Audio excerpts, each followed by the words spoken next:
Hello, welcome to another tutorial video. Today in this video I'm going to teach you how to deactivate your Facebook account. You can deactivate your Facebook account for a temporary period or for a permanent time. To do that, you need to be logged into your Facebook account. Go to the Facebook website and log into your account. And the home page will be like this on your desktop. So to deactivate your account, in the top right, so there is an arrow pointing downwards in the top right corner of the screen in the blue bar.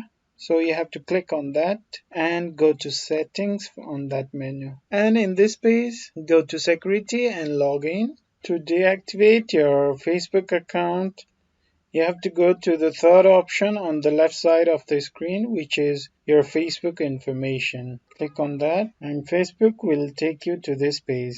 And in this page, to deactivate your Facebook account, you have to go to the last option, which is deactivation and deletion. So view that option, and here you can choose if you want to deactivate your account temporarily or permanently delete your account. You can choose any of these options. If you permanently delete your account, you can't use your login details to again activate your older account. If you want to use your account in future, deactivate your account temporarily. So like that, you can again log into your account and start using. So I'll deactivate my account. So to do that, click on continue to account deactivation. So here choose a reason why you want to deactivate your account and click on deactivate.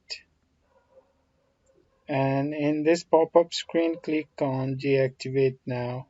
You can read all the information about deactivating your account, what it does to your account, and click on deactivate now. So it's done. Your Facebook account is deactivated now. It won't show in your friends list, and when searching in Google also your account won't be shown anywhere until you reactivate your account. I hope you learned from this video. Please give like to this video and subscribe to our channel. Thank you.